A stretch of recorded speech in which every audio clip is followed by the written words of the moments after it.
এই বলে আবার কি করলাম না, জলের ভিতরে হতে আবার উপরে উঠলাম। তা জলের ভিতরে উঠে যেমন ওই জলের ভিতরে থেকে যেমন উপরে উঠেছি, উপরেও তো গৌর গৌর আর গৌর, গৌর ছাড়া তো অন্য কিছু নাই। সেখানেও গৌর দর্শন করলাম, মনে মনে বিচার করলাম গৌর ছাড়া অন্য কিছু নাই, গৌর সর্বত্রই। তাই ত্রিভুবন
হরে কৃষ্ণ।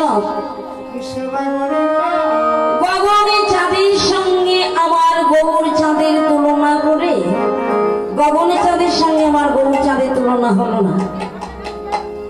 কেন হলো না? গগনের চাঁদ গগন হতেই ভূতলে নেমে এসে করজোড়ে বললে, নাগরী আমার সঙ্গে গৌর চাঁদের তুলনা করো না, কারণ আমি হলাম গগনের চাঁদ, আমি গগনে বিরাজ করি, আমার ভয় আছে, আমার কলঙ্ক আছে, কারণ মাসে 15 দিন আমি গগনে উদিত থাকি, কিন্তু আর 15 দিন আমি গগনে উদিত থাকি না, বিলীন হয়ে যায়। তাই আমার ভয় আছে, কলঙ্ক আছে, কারণ অমাবস্যা যোগ হলে গগনে চাঁদ আকাশে দেখা যায় না। যাই গো বাবা, যায় না। কি দেখা যায় মায়েরা? অন্ধকার, তাই না? তাহলে গগনের চাঁদের ক্ষয় আছে, 15 দিন ক্ষয় আর 15 দিন পূর্ণচন্দ্র গগনোদিত থাকে। তাহলে গগনের চাঁদের ক্ষয় আছে, কলঙ্ক আছে, কিন্তু আমার গৌর চাঁদের ক্ষয় নাই, ক্ষয় নাই, কলঙ্ক। আমার গৌর চাঁদ হল অকলঙ্ক পূর্ণচন্দ্র। যদি একবারে কোন ভাগ্যবানে, কোন ভাগ্যবতী ভাঙ্গা আকাশে আমার গৌর চাঁদ উদিত হয়, আমার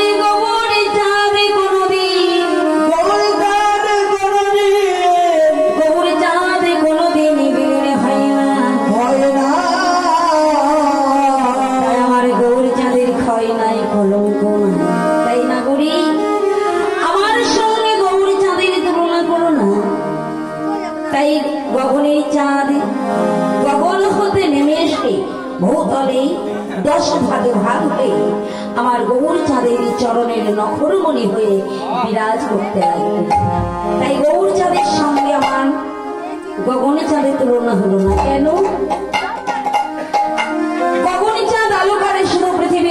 বহির্ভাগ, পৃথিবীর বহির্ভাগকে আলোকিত করতে পারে গগনের চাঁদে, কিন্তু তিনটি স্থানকে আলোকিত করতে পারে না। সেই তিনটি স্থানে কোন কোন স্থান? গগনের চাঁদে আলোকিত করতে পারে না বন, বন আর মন। কোন বন আর মন, এই তিনটি স্থানকে গগনের চাঁদে আলোকিত করতে পারে না। কোন ঘরের মধ্যে গগনের চাঁদ প্রবেশ করতে পারে না, পারে? ঘরের কোনাকে আলোকিত করতে পারে গগনের চাঁদে? পারে না, পারে না। কোনো গভীর জঙ্গলের মধ্যে প্রবেশ করে কোনো গাছের ছায়াকে বিলীন করতে পারে না। কোন নদিয়া নাগরিকগণের মধ্যে প্রবেশ করে নদিয়া নাগরিকগণের মনকে আলোকিত করতে। কিন্তু আমার গৌর চাঁদ, আমার গৌর চাঁদই যদি কোনো ভাগ্যবান, কোনো ভাগ্যবতী